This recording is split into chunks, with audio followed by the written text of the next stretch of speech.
Hello, I'm Ron with Classic Model Trains. Scared up this locomotive right here in one of their vintage store crawls. I actually went back to buy more stuff because I didn't have enough, that one day to buy everything I wanted. So this one here struck my eye when I flipped it upside down and I read that it was made by Atlas. An Atlas HO. It's like, well, okay. I wasn't, I don't know a lot of stuff. A lot of the reasons I do this is so I could get my learn on the model railroading stuff, and then I could share it with you guys. An Atlas, a GP7, in Main Central livery. So I had to do some research on Atlas stuff for this here video. I'm going to share it with you here a little bit before we get into the how to take it apart and lube it and update it with some new couplers and everything like that. Now, from digging around, Atlas, it's got a really good website that's got a lot of their history on it. Well, not a lot, some, enough. Turns out that the GP7 was never made or offered by Atlas until 1989. And it was a Kadee, manufactured by Kadee, imported and sold with the Atlas branding on it. This episode's locomotive, it's what they call the classic. It's a classic line. So it's retooled, made in China, and it's kind of like they stole Kadee's patent and made it, and so it's like a knockoff Kadee drive inside of it by China. That's my take on it. I could be wrong. I don't know, but they've done it to us before. Interesting enough, you may or may not know this, when Atlas does a production run of things, they don't just make them all day long, all year long. Now they do a run of, now they do it with pre-orders, and they might make 5,000, and then that's it. And then 8 years down the road, they'll have another road number, there'll be something a little different, and then they might run it again. The GP7 runs, if I can read this thing right here correctly, they made a batch in 2001 and 2002, 2004, 2005, 2006, 2007. And then they waited a long time, cranked another run out in 2015. Last run for GP7s, 2018. Last time that they've made them, you might still find some new ones in a box somewhere in a hobby store, but yeah, they're not currently making GP7s. You might not know this, but Atlas, of course, has got different levels of stuff that they sell, the cost-conscious entry-level stuff. That's sold under their Train Man name.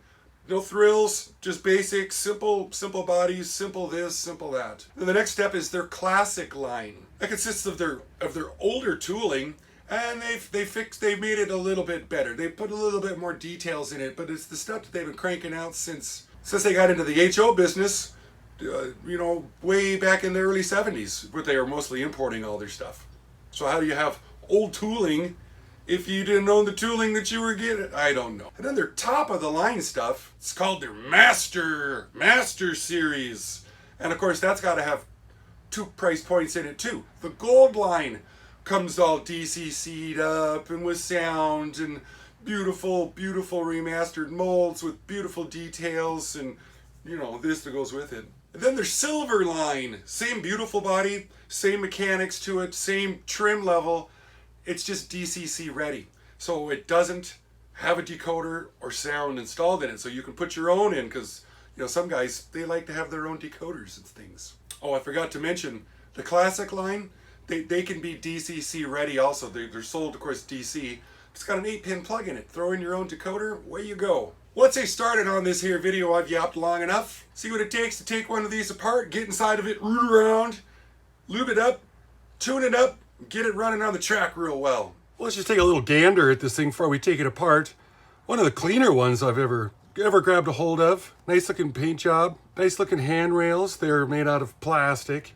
Looks like we're missing the front one and the rear one. And of course somebody's got to break the dang truck off, sure, or the coupler. Yeah, it's got real nice. I've never heard of Main and Central. We got a couple big screws down here, and they are substantial. See if we can get this body off by popping these out. Is that one stripped? No. What has happened? What do we have? What's going on here? Well, that did mostly nothing. I see a lock tab back over here. Oh, yeah.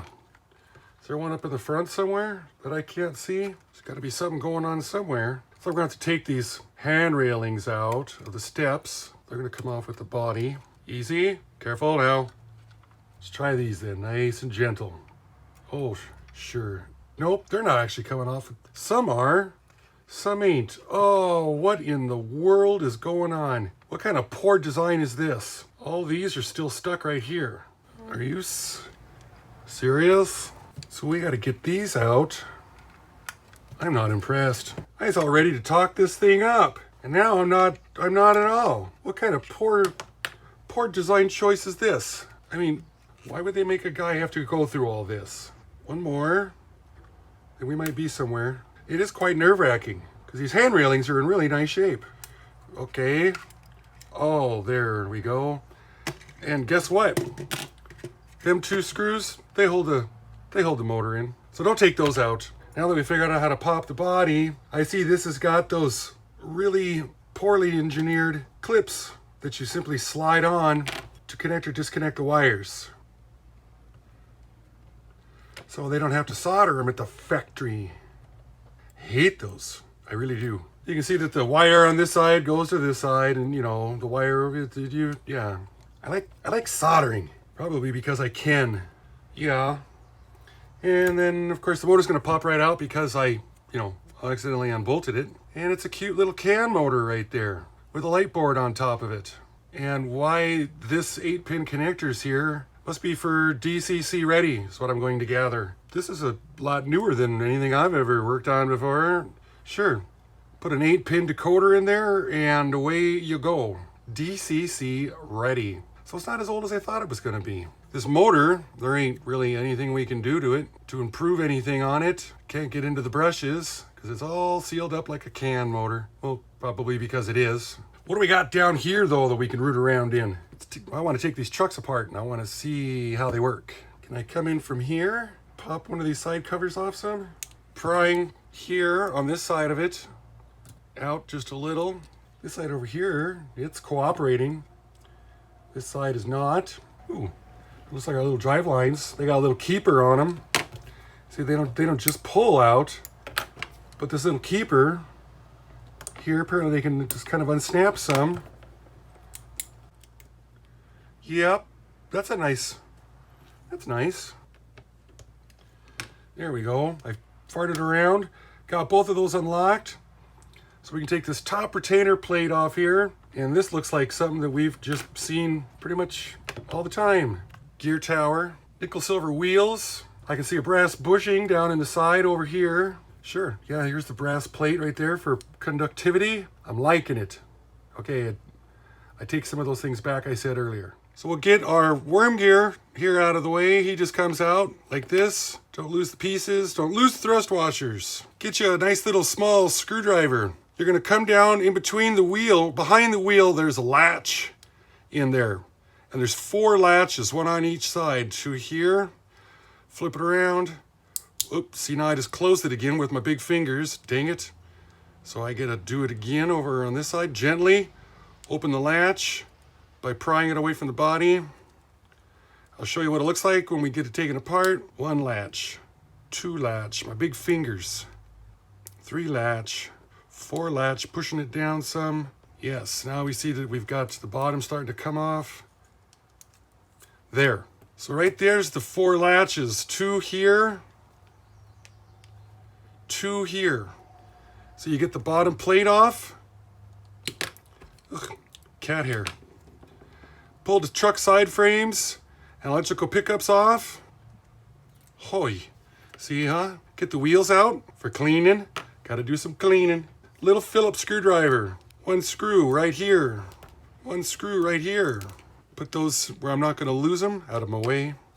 There's a latch right here on top of this gear tower. You open it up just some, and then you can get the gear tower opened up. There we are. Big gear, medium gear, small gear, medium gear. Pop these out, and then we'll, odorless mineral spirits. Put a little in the cap, put the jug somewhere where you can kick it with your foot, and we're gonna go through and start cleaning all these parts out, getting all the hair out of there. I can see hair. Hair in there. We're gonna, all the gears, take them apart, whoop it into shape. I do 1 truck at a time, so that way in case you forget when you took it apart, you got another one you can look at and figure out how to put it back together. Take this body to the sink, give it a little scrub, make it pretty nice inside here, the way the lights are all set up, light tubes. Fancy. This isn't very old at all.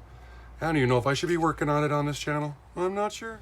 You know, last week's episode when we did the Berkshire, and I decided that I was going to put it on the eBay to kind of help raise some funds for the channel. People came out in droves to support the sales of these things. A lot of guys kept an eye on the auctions, the watchers. A lot of guys got in and bidded it. The guys that fought and battled and paid way more than what these locomotives normally go for. I like to think they did that as their own way of supporting the channel. Because I know you can see what they go for on eBay normally, and I think I got almost twice as much as what they normally sell for. That Riverossi nickel plate Berkshire, there's 8 guys out there that were battling for it, 18 bids. And it just went on and on and on and on. And Robert W. out there in Everson, Washington, thank you so much, Robert. That SD45 that I had, that thing's been in 4 videos now. It's kind of a little bit of a star on its own. Had a lot of support, 6 bidders out there, 6 bids. They were battling on it. It went for more than I ever thought it would. Thank all you guys out there for bidding on this. Carpathia L out there in Vernon, New Jersey. Thank you. Thank you for taking that one home. The 70s DD40 Athearn Blue Box, that big monster. We just did a video on it here not too long ago. 5 different bidders, 13 different bids. Those guys out there battling it out, helping support the channel. That one's going out to Clint C. in Windsor, Vermont. Thank you guys so much for supporting this channel, supporting me, helping me buy more locomotives so I can show all you guys out there how to fix these things. Well, this one wasn't too bad. Found some cat hair in there. It was wrapped around the axles up in here, and then there was a wad of it on each side. You know, you run these on, well, you know, cats, they get everywhere. They'll get up on your layout, little buggers. Got to pull all that fuzz out. Then I used one of these. This is from a Woodland Scenics track cleaning kit. It's one of the rubber, and it's like a little bright boy. So I scrubbed the wheels with that. And then, of course, the wheels will pop out from this gear. So you're going to have to make sure to check your gauges on your wheels. See this one here, it's a little closed up. So we got to adjust this some, get them flanges down in there where they're supposed to be. I'm going to go back to my multi-purpose synthetic grease and a toothpick. Going to get down into these little gear bosses and just try to give them some grease love down in there. Just some. 4 of them you got to knock out. And then remember when you were paying such close attention to the way the gears came out, you put them back in that same way. The big gear, then like a medium-sized gear, and then the little smaller gear. Sure glad I pounded that can of Mountain Dew about 15 minutes ago. Then make sure to do the other half for them gear axle bosses. Get these right in here. I like the grease because it stays in place. It doesn't run. We're going to put this guy back together, and we are going to put those little screws in it at this time. Give those just a gentle snugging. So we got our gears in there, but we're not going to grease them up yet because we don't have to do it quite yet. So these are all cleaned and shined up. Gonna get those in. And now over here, we have electrical contact that's going to take place right down in there from the ends of those axles. So I've got this premium carbon conductive grease. I am going to go ahead and just use some of it, and not very much. And this stuff gets all over the place. I'm not kidding you. Down inside the axle boss, the journals right here where it's going to ride. Conductive grease. If you get any on yourself, go wipe it off. Go wash it. There's some cat fuzz on my stick here because you will track it everywhere. Now we can put these guys on, lining up the axles, lining up all the little pins that they all go into, getting everybody in there. Oh, one side here, yes. Let's get this other feller, get him all 3 pins lined up, get it in there. Now I want to take some grease, put a little on these gears down in here, and then roll them through till you get a nice little sheen on there. Yep. Then we can get our cover, this guy down here that was so hard to figure out how to take off, and snap him back in place. Yeah, and that holds the truck side frames on. Here's our helical worm gear. We're gonna get a little grease under here and behind the thrust washer. This one you can't remove, so try to get some down in here. Try to get some behind the thrust washer. He's gonna lay in there like that. Put just a little bit of grease on this worm gear here so it doesn't start off dry. And then of course this guy we can't put on until we put it back in the chassis. Let's go like that to keep the dust out of it. So I got one more to do. Then we can take this chassis and clean it up under some soap and water to get the dust off of it. We can figure out how to change the couplers out on it. Yeah. Fun facts about the EMD GP7. Of course, built by General Motors, the Electromotive division. It's a diesel electric locomotive, 4 axles. Its production dates from October 1949 to May 1954. In them 4 years and 7 months of production, they managed to crank out 2,734 of those little buggers. They opened up an extra plant just to make them. They were considered the locomotive that killed off the steam engine. They're so efficient. They did such a great job, everybody wanted them. The GP7 was the first EMD locomotive to be built as a cab style, like, a cab with the long hood, the short hood, compared to like the F series ones, which was a car body style. They were easier to produce and manufacture, and that's why everything looks like cab units now instead of the pretty roundy ones that were around back in the day. The locomotive's diesel engine, 16 pistons going up and down in there, generating 1,500 horsepower, so I can spin them generators to spin the wheels. Kind of underpowered by today's standards, but back then, that's a big deal. Now is an absolute excellent time to get rid of these horn hooks. It's mounted on this pin right here. And if you grab up that pin and you just kind of give it a wiggle, it comes right out. And then this horn hook will come right out also. I did a little research. Come to find out that a Kadee number 242 universal black box, and not that one, some 148s just slip right in there. You always want to trim the flash off your draft box here. Get my coupler, whisker coupler, face it down, put your draft box cover on. The word Kadee, it needs to face up.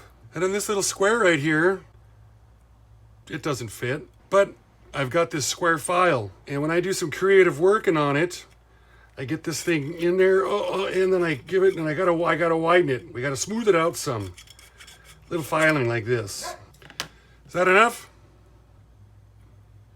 Yep. And I'm just gonna use this little screwdriver just to pull it in the rest of the way. Get it in over that screw hole.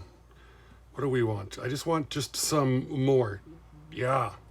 So then I can look down there and I can see that. Then I'm going to use a 256 by 1/4 inch machine. I ain't even going to cut any threads in it. It's almost like they just wanted to do this from the factory, but they didn't. And screw it in. Kind of cuts its own threads. Absolutely. In these plastic hand railings, I've stood them up. God, I hate about these. Let's put these trucks in. Get it on its bolster pin. You can feel it click in. Get our drive line, click it together. Put this in. This has all been lubed and greased up. Everybody's happy. Line this up. Snap it on. Now, this likes to screw with a guy because, I took it out and I wasn't paying attention. It kind of fell out. And it says compartment side, compressor side, compensation side. 8-pin goes forward. That's the best I've come up with so far. And now we get to play line up the drive lines. Is this the way it's supposed to go? Probably not. There's probably something that I'm doing horribly, horribly wrong. Yeah, see there, it sits all the way in. Yeah, that's how it goes. Then, put these screws in. I took those out a little prematurely last time. Meow. I'm gonna solder these wires in because I don't like these. I've got the technology, I'm just going to knock it out. We got all the wires twisted up here so they stay out of the way of the drive. This thing's serviced. I think we should throw it on the track and see how it works. Oh, sure. Pretty smooth little runner. Pulling about 4 volts right now. 1/4 amp. What kind of creep does it got? That is 2.5 volts, less than 1/4 amp. We should get the shell on it, looks better. Yeah, that looks better. Yeah, 2.5, holy moly. That is impressive. Of course, you have those fancy motors and flywheels and stuff. Well, this one came out real nice. I think they're a little noisy when you got them at full send. I haven't jacked it up or anything like that, but this is at 6 volts. Yep, I've heard quieter. Still a nice loco though. Usually guys don't run them that fast anyway. This would be a nice retrofit for DCC if guys are into that. Overall, if I had an opportunity to pick up another Atlas locomotive, I would do it. Yeah, these things are really nice. Really nice. Great pickups, great wheels. You know, I kind of wanted a 70s HO1. I thought that's what this one was until I opened it up and found out. But there ain't nobody out there that can say anything bad about them. When I was researching them, their stuff has been great the whole time they've been around. They raised the bar across the board. So you have a chance to get an Atlas locomotive, any scale, pick that bugger up. So I'm Ron with Classic Model Trains. Thanks so much for watching.